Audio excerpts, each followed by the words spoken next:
pray.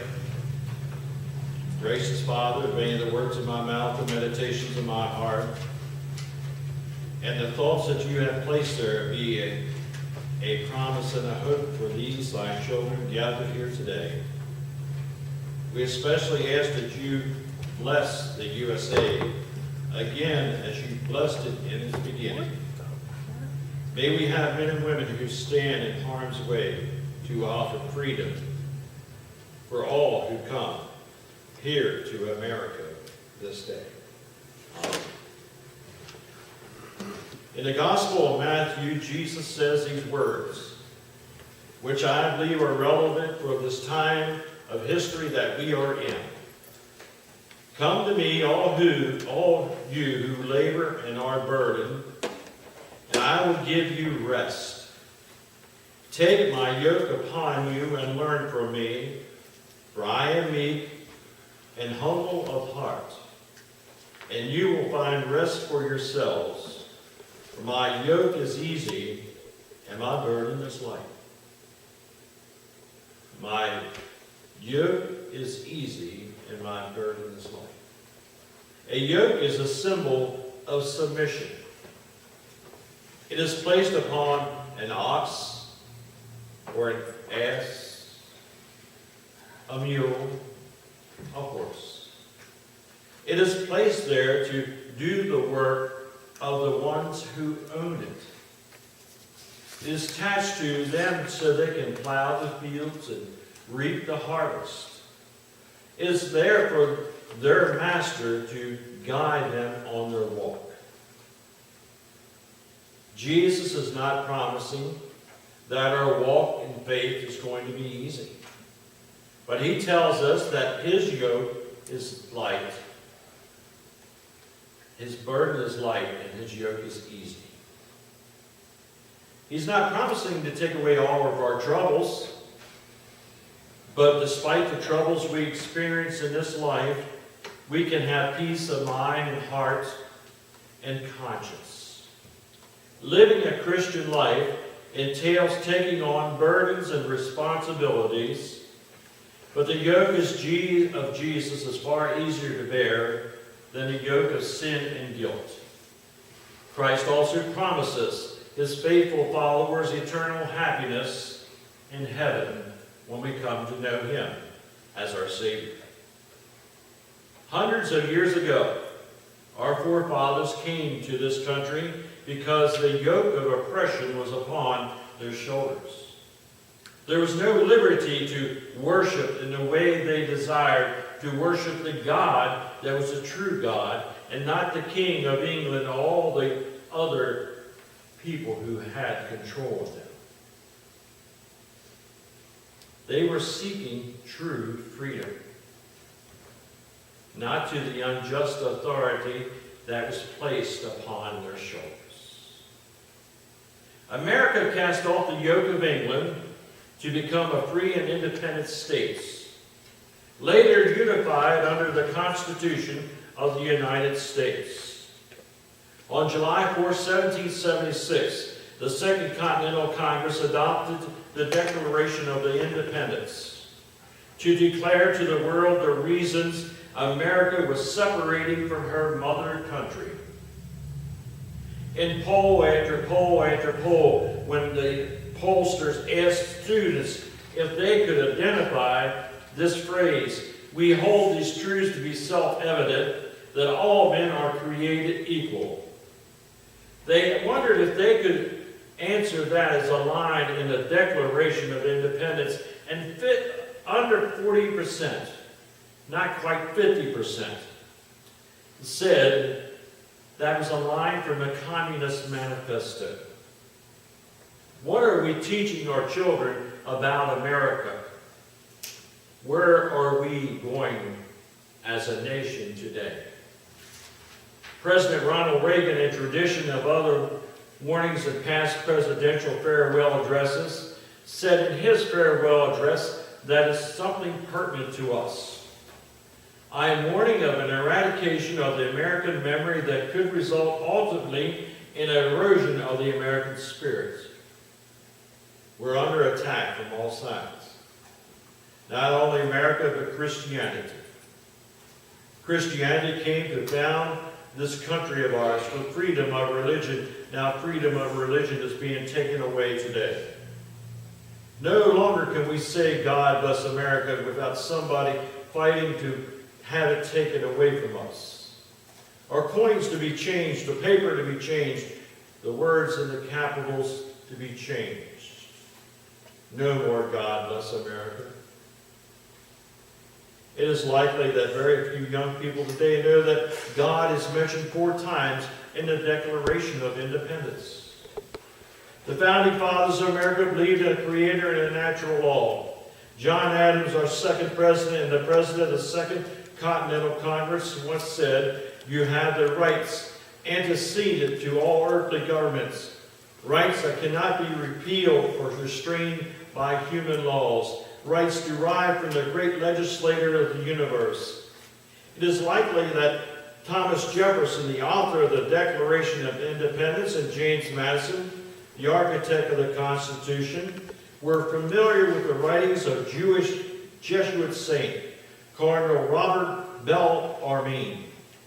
Bellarmine argued the divine right of kings. This was the idea that kings received their authority directly from God, and thus to obey the king is to obey God. Instead, Bellarmine argued that all power, including political power, came from God and was given to the people. The people then entrusted this power to their leaders. That is why we should take our responsibility to vote very seriously and not base our vote on some superficial reasons as charms, looks, or mere party politics, but instead on character, integrity, experience, and where the candidates stand on the most important issues, especially those issues involving the human rights. Bellarmine's ideas were later adopted by our founding fathers and expressed explicitly in the Declaration of the Independence and implicitly in the United States Constitution. In the Declaration, Jefferson wrote these words: "We hold these truths to be self-evident, that all men are created equal, that they are endowed by their Creator with certain unalienable rights, that among these are life, liberty, and the pursuit of happiness, that to secure these rights, governments are instituted by men and among men, deriving their just powers from the consent of the governed, that whenever any form of government becomes destructive of these ends, it is the right of the people to alter or abolish it and institute a new government, laying its foundation on such principles and organizing its powers in such form as to them as shall seem most likely to affect their safety and their happiness." Let's look at the first right. He mentions the right to life. In a letter to the citizens of Washington County, Maryland in 1809, Jefferson wrote, "The care of human life and happiness, and not their destruction, is the first and only legitimate object of a good government. Without securing a person's right to life, all other rights are meaningless." The right to life. You have the right to life. You are free. You make your decisions, not the government.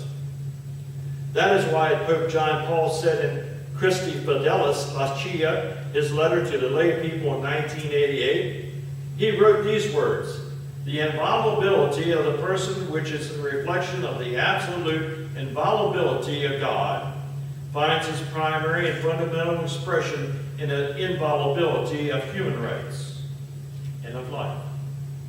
Above all, the common outcry, which is justly made on behalf of human rights, for example, the rights to health, to home, to work, to family, to culture, is false and illusionary if the right to life, the most basic and fundamental right, and the condition for all other personal rights, is not defended with maximum determination."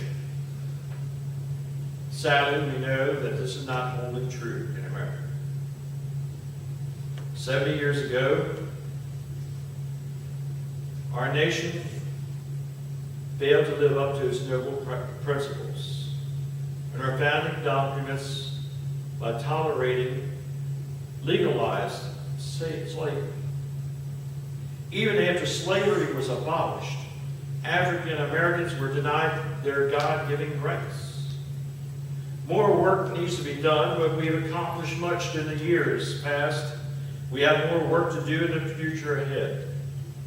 We have made great strides in these times of overcoming racism and unjust discrimination, but it is rearing its ugly head again. In his struggle for civil rights, the Reverend Martin Luther King Jr. chose not to attack America for her failings, but to challenge her. He called America to live up to its noble ideas expressed in our Declaration of Independence. Today in our nation, the right to life is denied to preborn children, growing and developing in their mother's wombs. The Supreme Court in Roe v. Wade in 1973 that the word person is used in the Fourth Amendment does not include the unborn. Just as Reverend Martin Luther King did in 1960s, the pro-life movement today calls on America to live up to the noble ideals expressed in our independence and acknowledge and defend the rights of all human beings to their God-given right to life.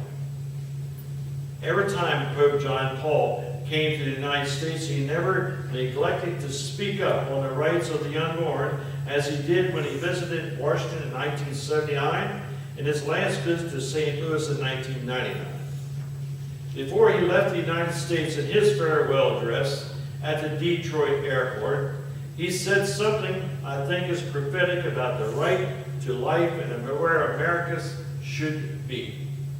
He said, "Every human person, no matter how vulnerable or helpless, no matter how young or how old, no matter how healthy, handicapped, or sick, no matter how useful or productive for society, is a being in unestimated worth, created in the image and likeness of God."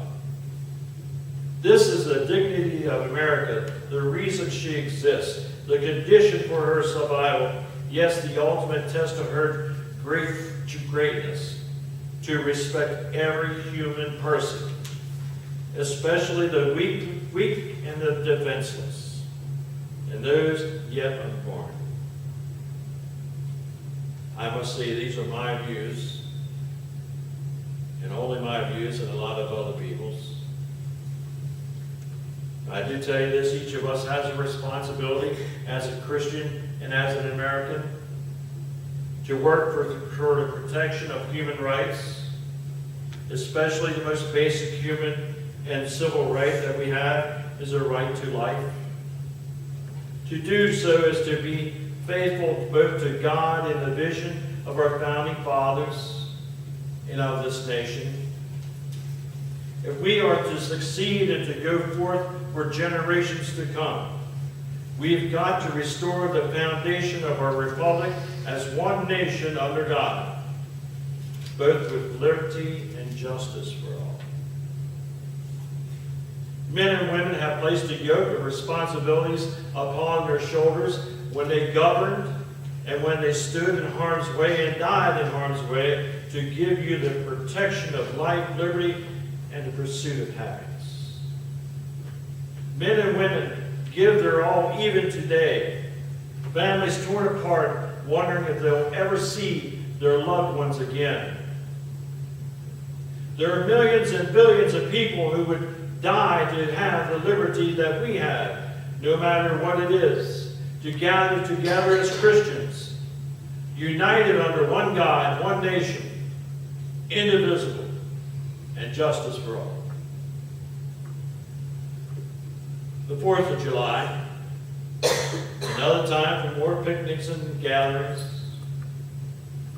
should be a time when we are in humble prayer, praying to God for our leaders and our future leaders, whoever they are, that they again shall go back to our founding fathers' principle of life, liberty, and justice.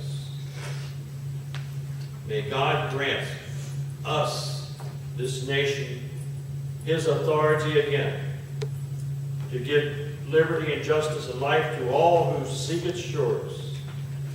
For this is America. God bless America. Let us pray.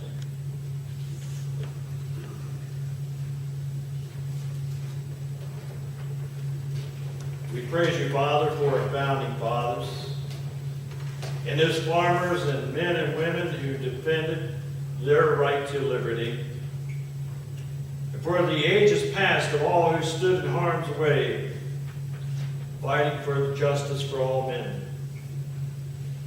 Especially today, we ask your protection be with our men and women overseas who defend its shores, whether it be in planes or ships or on the land. We pray for pastors and leaders of the government to stand in harm's way and proclaim to the world that we are the USA, one nation under God. This we ask, Father, in your holy name of your Son, Jesus Christ. And all people said, Amen.